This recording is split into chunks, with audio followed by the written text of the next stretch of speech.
당신의 자식은 지금 당신을 어떻게 대하고 있습니까?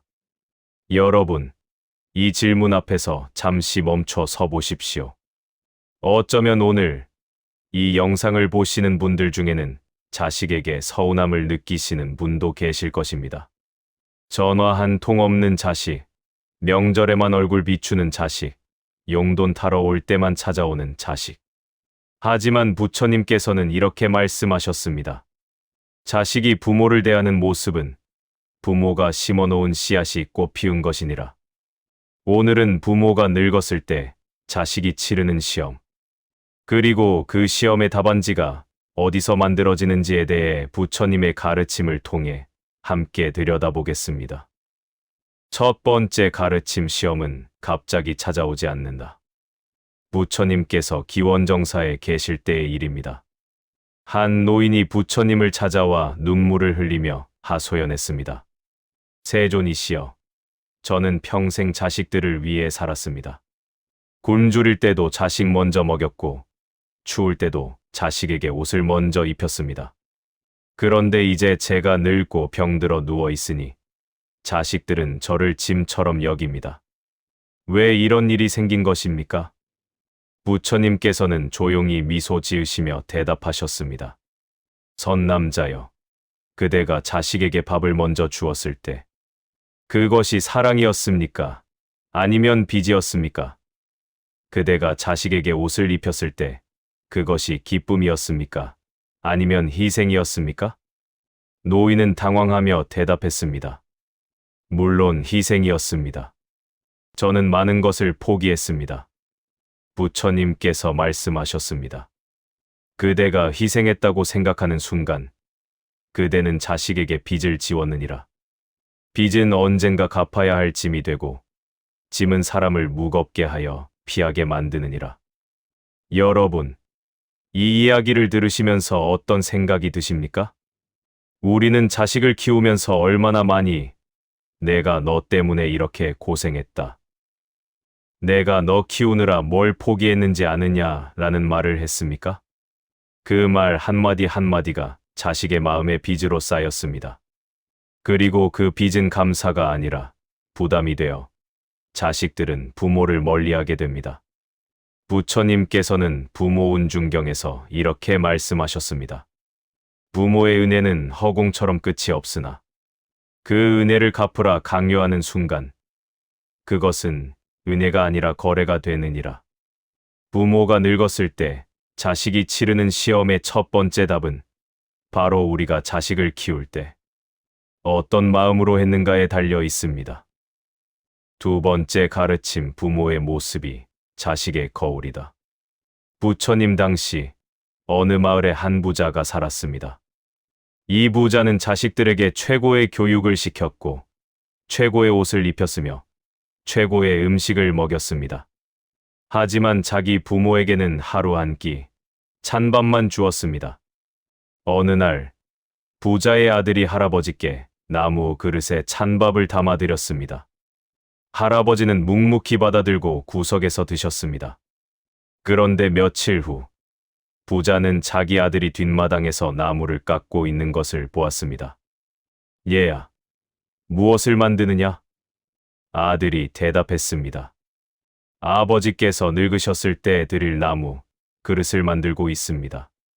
부자는 그 순간 등골이 오싹했습니다. 그리고 달려가 자신의 아버지 앞에 무릎을 꿇고 눈물을 흘렸습니다. 부처님께서는 이렇게 말씀하셨습니다. 자식은 부모의 말을 듣고 배우는 것이 아니라 부모의 행동을 보고 배우느니라. 여러분, 우리는 우리 부모님을 어떻게 대했습니까? 시어머니에게 짜증을 냈습니까? 아버지가 말씀하실 때 귀찮은 표정을 지었습니까? 명절에 부모님 댁에 가는 것을 의무처럼 여겼습니까? 그 모습을 우리 자식들이 보고 있었습니다. 그리고 지금 자식들은 우리에게 똑같이 하고 있는 것입니다. 법구경에 이런 구절이 있습니다. 마음이 행동을 낳고 행동이 습관을 낳고 습관이 운명을 낳느니라. 그대가 부모에게 한 행동은 자식이 그대에게 할 운명이 되느니라. 자식이 부모를 대하는 모습은 시험이 아니라 이미 정해진 결과입니다. 우리가 보여준 그대로를 따라하는 것뿐입니다. 세 번째 가르침, 늙음은 짐이 아니라 지혜의 시작이다. 부처님께서 말씀하신 이야기 중에 이런 것이 있습니다. 한 젊은이가 부처님께 물었습니다. 세존이시여, 저는 늙은 부모님을 모시는 것이 너무 힘듭니다. 부모님은 자꾸 같은 말을 반복하시고 걸음은 느리며 밤에는 자주 깨십니다. 제 인생을 살고 싶은데 부모님이 짐처럼 느껴집니다. 부처님께서 대답하셨습니다. 선남자여, 그대가 어렸을 때는 어떠했느냐? 그대는 밤낮으로 울었고 똥오줌을 가리지 못했으며 한 발짝도 혼자 걷지 못했느니라. 그때 그대의 부모는 그대를 짐이라 여겼느냐? 젊은이는 아무 말도 하지 못했습니다. 부처님께서 계속 말씀하셨습니다. 부모가 늙는다는 것은 짐이 되는 것이 아니라 그대에게 마지막 가르침을 주는 것이니라. 늙음을 통해 무상함을 보여주고 병듦을 통해 집착을 버리게 하며 죽음을 통해 진정한 삶의 의미를 깨닫게 하느니라. 여러분, 우리가 늙었다는 것은 무엇을 의미합니까? 우리는 자주 이렇게 생각합니다. 나는 이제 쓸모없는 사람이 되었다. 자식들에게 짐만 되고 있다. 하지만 부처님께서는 그렇게 말씀하지 않으셨습니다. 자바암경에 이런 말씀이 있습니다. 늙은 나무는 꽃을 피우지 못하지만 그 그늘은 수많은 생명을 쉬게 하느니라. 늙은 부모는 일을 하지 못하지만 그 존재는 자식에게 뿌리가 되느니라. 우리가 늙었다고 해서 가치가 없어진 것이 아닙니다. 우리의 존재 자체가 자식에게 가르침입니다. 우리가 늙음을 어떻게 받아들이는지, 병을 어떻게 견디는지, 죽음을 어떻게 준비하는지를 보여주는 것, 그것이 마지막 교육입니다. 만약 우리가 늙어서 불평하고 자식을 원망하고 세상을 저주한다면 자식들은 늙음을 두려워하게 될 것입니다. 하지만 우리가 늙어서도 감사하고 평온하며 지혜롭다면 자식들은 늙음을 존중하게 될 것입니다. 네 번째 가르침, 기대를 내려놓는 것이 진정한 사랑이다. 부처님 시대에 이런 일이 있었습니다. 한 어머니가 부처님께 물었습니다. 세존이시여, 저는 아들을 위해 평생을 바쳤습니다. 그런데 아들은 장가를 든 후 저를 찾아오지 않습니다. 며느리 눈치를 보느라 전화도 제대로 하지 못합니다. 제가 무엇을 잘못한 것입니까? 부처님께서 물으셨습니다. 보살이여, 그대는 아들에게 무엇을 기대하고 있습니까? 어머니가 대답했습니다. 저는 아들이 자주 찾아와서 제 이야기를 들어주고 외롭지 않게 해주기를 바랍니다. 부처님께서 말씀하셨습니다. 그대의 사랑에는 조건이 붙어 있구나. 내가 이만큼 했으니 너도 이만큼 해야 한다는 조건 말이니라. 진정한 사랑은 아무것도 기대하지 않는 것이니라. 여러분, 우리는 자식에게 얼마나 많은 것을 기대하고 있습니까? 일주일에 한 번은 전화해 주기를, 한 달에 한 번은 찾아오기를, 명절에는 꼭 오기를. 이런 기대들이 채워지지 않을 때마다 우리는 서운해하고 섭섭해하고 화를 냅니다. 하지만 부처님께서는 금강경에서 이렇게 말씀하셨습니다. 모든 집착은 고통의 씨앗이니라. 자식에 대한 집착도 마찬가지니라. 우리가 자식에게 기대하는 순간 우리는 괴로워집니다. 왜냐하면 자식은 우리의 기대대로 살지 않기 때문입니다. 자식에게는 자식의 삶이 있습니다. 자식에게는 자식의 가정이 있고 자식의 고민이 있으며 자식의 시간이 있습니다. 우리가 진정으로 자식을 사랑한다면 자식의 삶을 인정하고 존중해야 합니다. 내가 행복하면 그것으로 충분하다.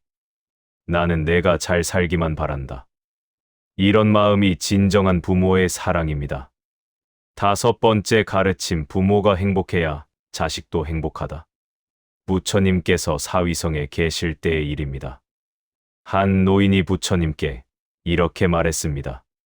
세존이시여, 저는 자식들에게 부담이 되고 싶지 않아서 혼자서 모든 것을 해결하려고 합니다.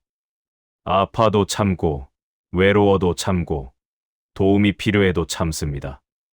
그런데 왜 자식들은 저를 더 멀리하는 것 같습니까? 부처님께서 대답하셨습니다. 선남자여, 그대가 참는 것은 자식을 위함이 아니라 자신을 위함이니라. 그대는 자식에게 짐이 되는 것이 두려워서 참는 것이지 자식을 배려해서 참는 것이 아니니라. 노인이 놀라서 물었습니다. 그럼 어떻게 해야 합니까? 부처님께서 말씀하셨습니다. 솔직하게 말하라. 나는 지금 외롭다. 나는 지금 내 목소리가 듣고 싶다. 나는 지금 내가 보고 싶다. 진심을 숨기지 말라. 진심을 표현하는 것이 자식에게 부담을 주는 것이 아니라 자식에게 사랑받을 기회를 주는 것이니라. 여러분, 우리는 자주 이렇게 말합니다. 괜찮아. 나는 혼자서도 잘 지내. 너 바쁘면 오지 마. 하지만 마음속으로는 자식이 오기를 기다립니다. 전화가 오기를 바랍니다. 이것은 솔직하지 못한 것입니다. 부처님께서는 법화경에서 이렇게 말씀하셨습니다. 거짓된 강함은 진정한 약함이고 솔직한 약함은 진정한 강함이니라. 우리가 나는 괜찮아라고 거짓으로 강한 척할 때 자식들은 정말로 우리가 괜찮다고 생각합니다. 그리고 자기 일에만 집중합니다. 하지만 우리가 솔직하게 나는 외롭다. 나는 내가 보고 싶다 라고 말할 때 자식들은 비로소 우리의 마음을 알게 됩니다. 물론 자식이 바로 달려오지 않을 수도 있습니다. 하지만 적어도 자식은 우리의 진심을 알게 됩니다. 그리고 부모가 행복해야 자식도 마음이 편합니다. 부모가 불행한데 자식이 진정으로 행복할 수 없습니다. 우리의 행복은 우리 것이면서 동시에 자식을 위한 것이기도 합니다. 6번째 가르침 용서가 자유의 시작이다. 부처님께서 한 제자에게 이렇게 물으셨습니다. 그대는 부모님을 원망하고 있는가? 제자가 대답했습니다. 세존이시여, 저는 부모님을 원망하지 않습니다. 다만 섭섭할 뿐입니다. 부처님께서 미소 지으시며 말씀하셨습니다. 섭섭함이란 원망의 다른 이름이니라. 그대는 부모가 그대의 기대를 채워주지 못한 것에 대해 원망하고 있느니라. 제자가 고개를 숙였습니다. 부처님께서 말씀하셨습니다. 부모도 사람이니라. 부모도 처음 부모가 되어본 것이니라. 부모도 실수하고 상처 주고 잘못할 수 있느니라. 그것을 이해하고 용서할 때 그대는 자유로워지느니라. 여러분, 우리도 마찬가지입니다. 우리는 우리 부모를 원망했을 수 있습니다. 왜 우리 집은 가난했을까? 왜 아버지는 술을 드셨을까? 왜 어머니는 나를 이해해주지 못했을까? 그리고 지금 우리 자식도 우리를 원망할 수 있습니다. 왜 우리 엄마는 잔소리가 많았을까? 왜 우리 아버지는 표현이 없었을까? 왜 우리 부모는 이혼했을까? 부처님께서는 화엄경에서 이렇게 말씀하셨습니다. 용서는 과거를 바꾸는 것이 아니라 미래를 여는 것이니라. 우리가 우리 부모를 용서할 때 우리는 비로소 자유로워집니다. 그 원망의 짐에서 벗어납니다. 그리고 우리가 우리 자신을 용서할 때 우리는 평온해집니다. 나는 최선을 다했다. 완벽하지는 않았지만 그것이 내가 할 수 있는 전부였다. 이렇게 받아들일 때 우리는 비로소 편안해집니다. 그리고 이 평온함이 자식에게 전해집니다. 평온한 부모를 보면서 자식들도 우리를 용서하게 됩니다. 7번째 가르침, 지금 이 순간을 살라.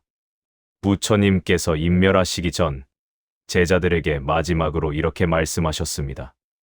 모든 것은 변하느니라. 게으르지 말고 지금 이 순간을 정진하라. 여러분, 우리에게 남은 시간이 얼마나 됩니까? 10년, 20년, 아무도 모릅니다.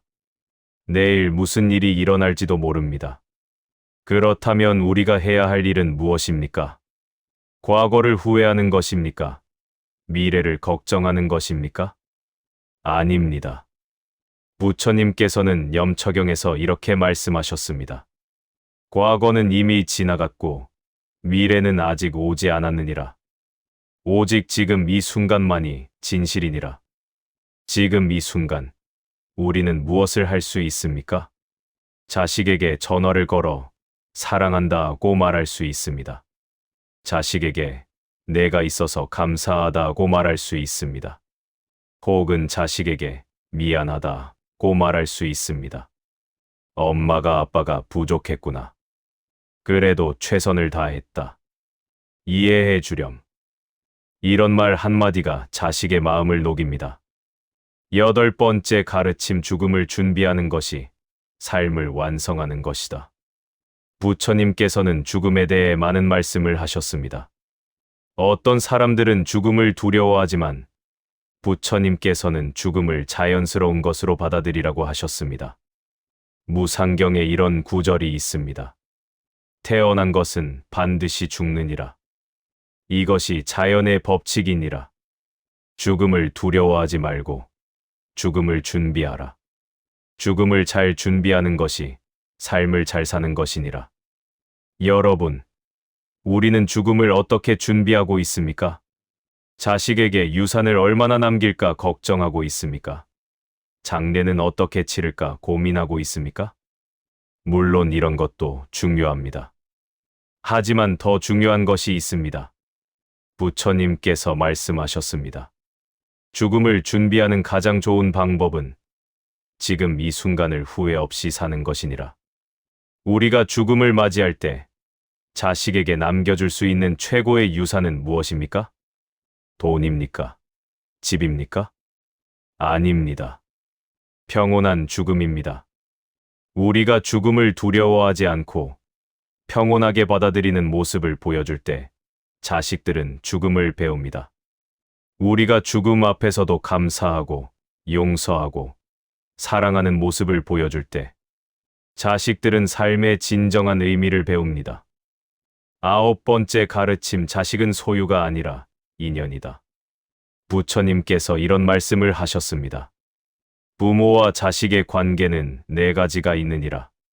첫째는 은혜를 갚으러 온 자식, 둘째는 원한을 갚으러 온 자식, 셋째는 빚을 받으러 온 자식, 넷째는 빚을 갚으러 온 자식이니라.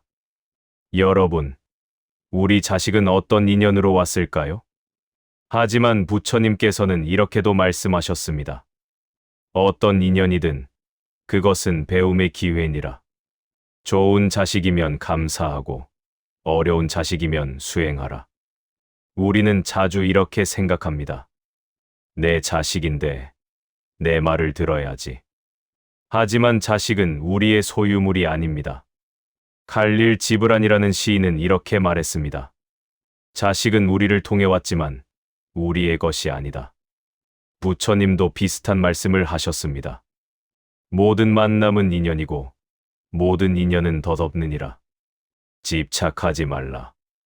자식에게 집착하지 말라는 것은 자식을 사랑하지 말라는 뜻이 아닙니다. 자식을 존중하라는 뜻입니다. 자식의 삶을 인정하라는 뜻입니다. 10번째 가르침 부모의 마지막 의무는 자식을 자유롭게 하는 것이다. 부처님께서 열반에 드시기 전 제자들에게 이렇게 말씀하셨습니다. 나는 간다. 너희는 너희 스스로의 등불이 되어라. 나에게 의지하지 말고 법에 의지하라. 부처님조차도 제자들을 자유롭게 놓아주셨습니다. 우리도 마찬가지입니다. 우리의 마지막 의무는 자식을 묶어두는 것이 아니라 자식을 자유롭게 하는 것입니다. 너는 내 길을 가거라. 나는 내가 잘 되기만 바란다. 나에 대해서는 걱정하지 마라. 나는 내 길을 잘 갈 것이다. 이런 말을 할 수 있을 때 우리는 진정한 부모가 됩니다. 유마경에 이런 구절이 있습니다. 진정한 사랑은 놓아주는 것이니라. 붙잡는 것은 집착이니라. 마지막 가르침 자식은 시험에 들지만 정답은 부모가 가르친다. 여러분, 오늘 이야기를 여기까지 들으셨습니다. 제목은 부모가 늙으면 자식은 시험에 든다였습니다. 맞습니다. 자식은 시험에 듭니다. 나는 부모를 어떻게 대할 것인가? 이것은 자식이 평생 동안 치르는 시험입니다. 하지만 그 시험의 정답은 이미 정해져 있습니다. 우리가 만들어 놓은 정답입니다. 우리가 우리 부모를 어떻게 대했는가? 우리가 자식을 어떻게 키웠는가? 우리가 늙음을 어떻게 받아들이는가? 이 모든 것이 자식의 답안지에 적혀 있습니다. 부처님께서는 업보경에서 이렇게 말씀하셨습니다. 물인 대로 거두느니라. 이것이 우주의 법칙이니라. 우리가 사랑을 뿌렸다면 사랑을 거둘 것입니다. 우리가 원망을 뿌렸다면 원망을 거둘 것입니다. 우리가 집착을 뿌렸다면 멀어짐을 거둘 것입니다. 우리가 자유를 뿌렸다면 존중을 거둘 것입니다. 지금부터 무엇을 할 것인가? 여러분, 이제 우리는 무엇을 해야 할까요? 과거를 후회할 필요는 없습니다. 과거는 이미 지나갔습니다. 하지만 지금부터라도 바꿀 수 있습니다. 오늘 자식에게 전화하십시오. 그리고 이렇게 말하십시오. 너 잘 지내니? 엄마는 아빠는 잘 지내. 너 때문에 걱정하지 마. 그냥 내 목소리 듣고 싶어서 전화했어.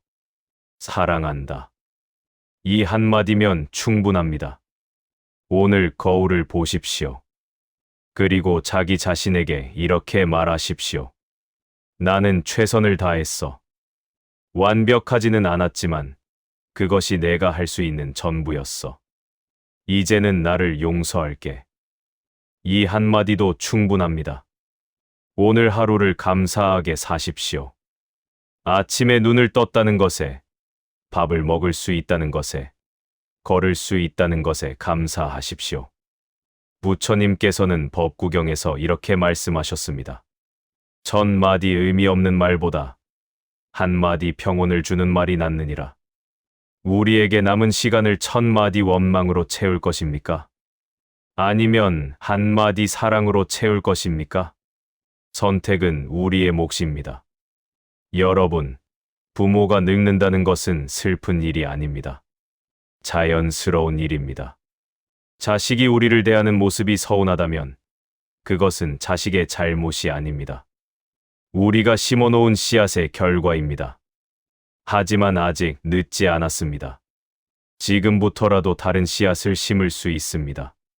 사랑의 씨앗, 용서의 씨앗, 자유의 씨앗, 감사의 씨앗. 그 씨앗들은 반드시 꽃을 피울 것입니다. 부처님께서 마지막으로 이렇게 말씀하셨습니다. 모든 것은 마음먹기에 달렸느니라. 마음이 변하면 세상이 변하느니라. 오늘부터 마음을 바꾸십시오. 원망하는 마음을 감사하는 마음으로, 집착하는 마음을 놓아주는 마음으로, 두려워하는 마음을 평온한 마음으로. 그러면 자식도 변할 것입니다. 세상도 변할 것입니다.